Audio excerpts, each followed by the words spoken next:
Olá, meus irmãos, que a paz do Mestre Jesus esteja em nossos corações. Vamos continuar o estudo do Livro dos Espíritos a partir da questão 697. E nós estamos falando sobre casamento e celibato. Vamos lá? A indissolubilidade absoluta do casamento está na lei da natureza ou somente na lei humana? É uma lei humana, muito contrária à lei da natureza. Mas os homens podem modificar suas leis. Só as leis da natureza são imutáveis. Quando Jesus nos explica sobre a imutabilidade do casamento, ele fala: o que Deus uniu, o homem não separe. O que Deus uniu pelo amor, pelo sentimento adequado, não pode ser separado. Por quê? É a decisão de dois espíritos de compartilharem a vida e evoluírem juntos. Então, o amor é um elo tão poderoso que faz com que as pessoas superem as diferenças.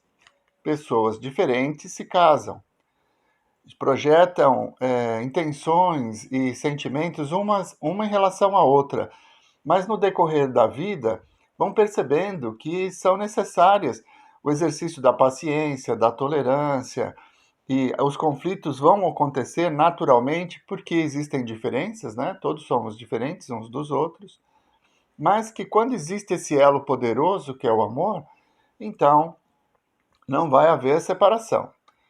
É claro que muitas vezes as pessoas se iludem com o que estão vivendo e acabam contraindo matrimônio, então se casam.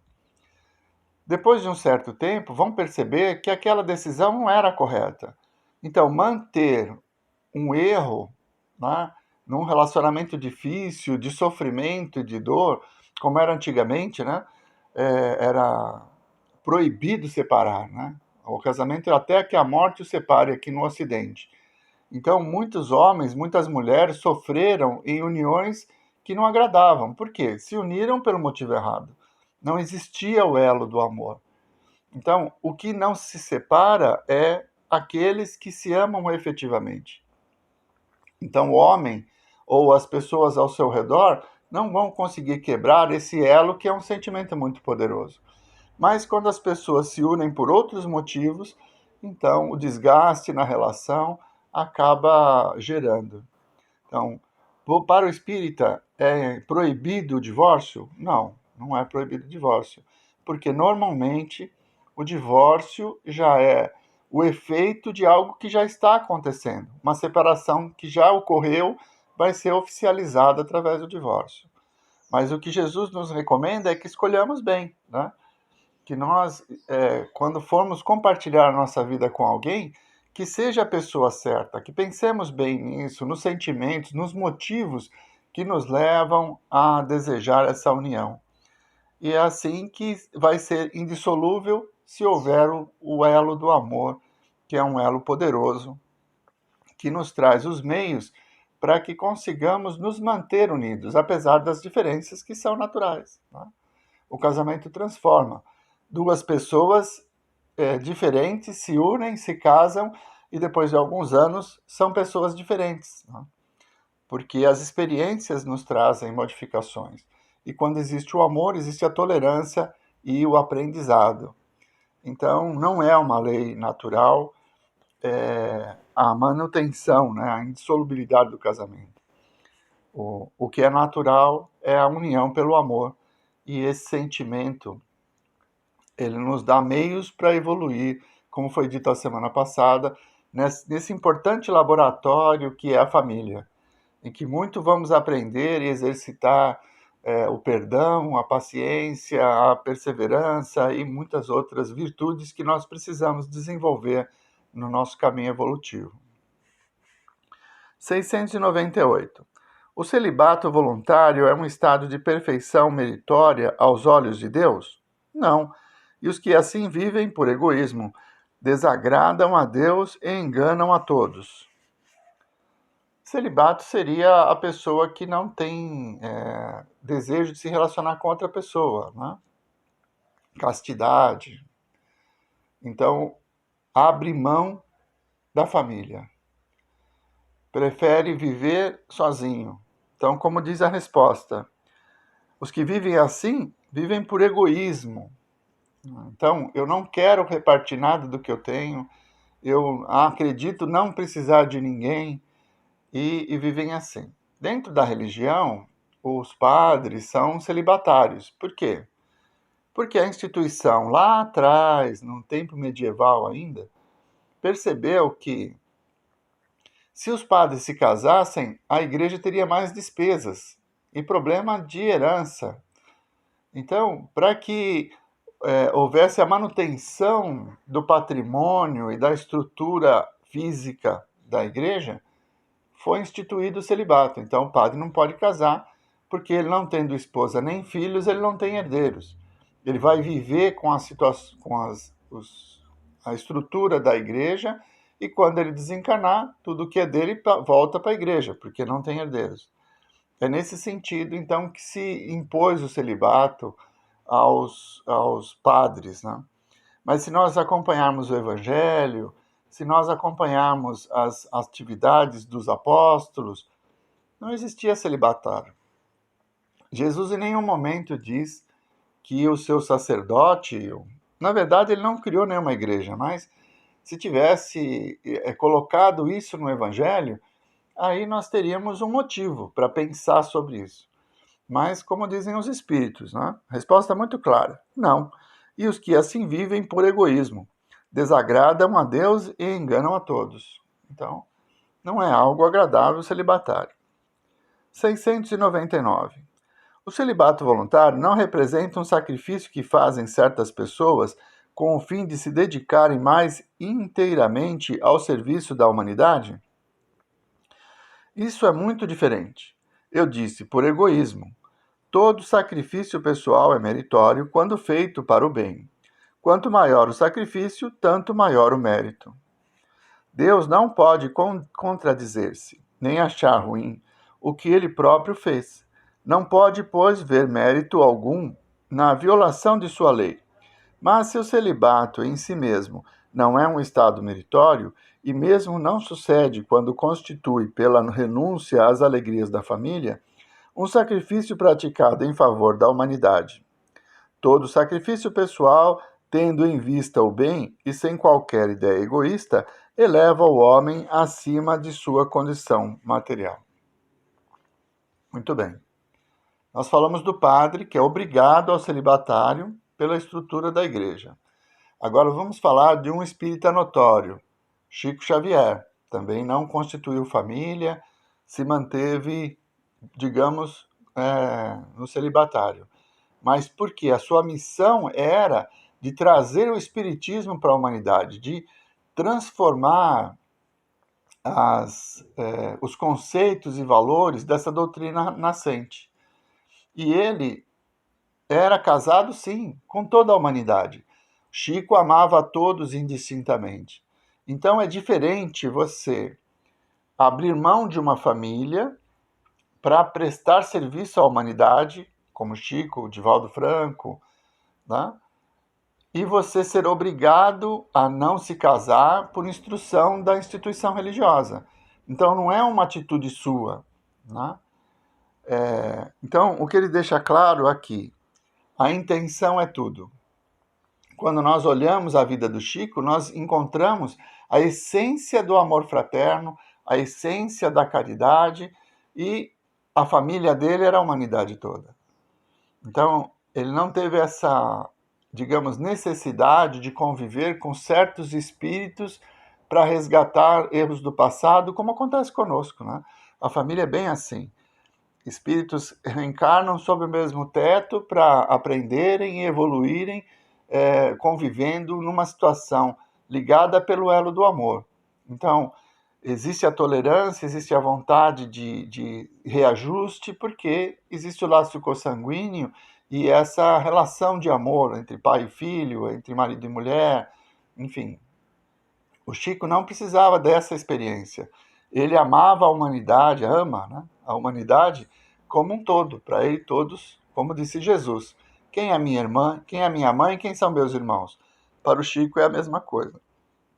Então, nesse caso, é um celibato voluntário, mas com um propósito relacionado com a caridade, com o amor ao próximo. Então, o valor é diferente. Vamos em frente. Poligamia, questão 700. A igualdade numérica aproximada entre os sexos é um indício da proporção em que eles devem unir-se? Sim, pois tudo tem um fim na natureza. Então, se nós fizermos um levantamento entre a quantidade de homens e mulheres existentes no planeta, nós vamos perceber que o número é muito próximo. Às vezes tem mais homens, às vezes tem mais mulheres, mas ultimamente mais mulheres, né? Mas essa relação é muito pequena se nós nos basearmos pelo todo, né? A quantidade de homens e de mulheres, na sua totalidade, faz com que essa diferença entre um sexo e outro seja mínima, né? Desprezível até em termos estatísticos. Então, isso é um indício, de acordo com os espíritos, de que a união deve ser monogâmica. Então, existe um homem para uma mulher, aproximadamente, né? Que aí o politeísmo seria algo contrário a essa natureza. E algumas civilizações ainda hoje no nosso mundo aceitam o politeísmo. Então, o homem pode ter quantas esposas ele puder sustentar. Mas nessa relação não é mais aquela relação pelo elo do amor. O casamento acontece com posse, né? Então, um faquir, um sultão que tem inúmeras mulheres, ele possui mulheres.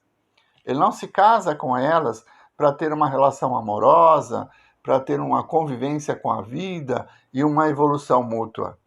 Ele vai comprando as esposas e vai tendo ali como troféus que ele tem no seu harém. Então, é uma relação diferente daquela que nós estamos descrevendo na família, né? Então, o politeísmo ele leva a esse sentido de que se perde o elo do amor, dessas experiências de mútua, né? De perdão, de tolerância, de paciência, de perseverança.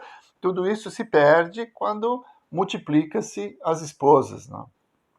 Que eu não conheço nenhum caso em que uma esposa tenha diversos maridos, tá? Na civilização humana, né? São homens que, pelo machismo, para comprovar sua virilidade, então ele tem um harém, tem inúmeras mulheres que, na verdade, são pessoas com quem que ele adquiriu, são propriedades. Não há a relação, ou pode haver a relação amorosa com uma ou com outra, mas com todas ao mesmo tempo, isso é algo que não cabe, né, dentro da nossa compreensão. 701. Qual das duas, a poligamia ou a monogamia, é mais conforme à lei da natureza? A poligamia é lei humana, cuja abolição marca um progresso social. O casamento, segundo as vistas de Deus, deve fundar-se na afeição dos seres que se unem. Na poligamia não há afeição real, mas apenas sensualidade. Se a poligamia fosse conforme à lei da natureza, deveria tornar-se universal, o que seria materialmente impossível, considerando-se a igualdade numérica dos sexos. A poligamia deve ser considerada como um uso ou legislação particular apropriado a certos costumes, e que o aperfeiçoamento social faz que desapareça pouco a pouco. Então, essa questão vem corroborar aquilo que nós comentamos na questão anterior, né? O sentido da monogamia é compartilhar, evolução juntos, exercitar a paciência, a tolerância, a perseverança. Então, quando você multiplica as parceiras, né, como eu disse antes, só homens que têm diversas mulheres, né, a não ser a Dona Flor, né, que teve 2 maridos, mas um estava desencarnado, então não conta. Bom, voltando à situação de uma forma mais séria, o casamento, a família, são oportunidades de evolução dos espíritos. Espíritos que têm divergências se unem na família pelo laço do amor, pelo laço consanguíneo, para que possam se estreitar, se relacionar de uma forma diferente e encontrar o equilíbrio, o perdão. Então, nesse sentido, A monogamia é a ferramenta apropriada. A poligamia é algo machista que determina a virilidade do homem, o seu poder, né? Que ele possui as mulheres e não se casa com elas. É muito diferente. Né? Então, dentro da natureza, o caminho é a monogamia. Quanto mais próximo nós vivemos em família, mais elevados nós vamos ser considerados, né? À medida em que vamos exercitando o amor ao próximo, começando com aqueles que estão sob o nosso teto. Muito bem. Na semana que vem, nós vamos continuar a partir do capítulo 5, né? Lei de conservação, e a questão 702. Então, vamos fazer a nossa prece. Mestre Jesus, nós vos agradecemos, Senhor, por mais esta oportunidade em que pudemos ter convosco, aprendendo um pouco mais sobre as relações sociais, sobre a importância dos sentimentos que desenvolvemos entre nós, e que possamos, Mestre amado, colocá-los em prática em cada oportunidade da vida. Muito obrigado, Senhor. Muito obrigado, meus irmãos. Uma boa semana a todos.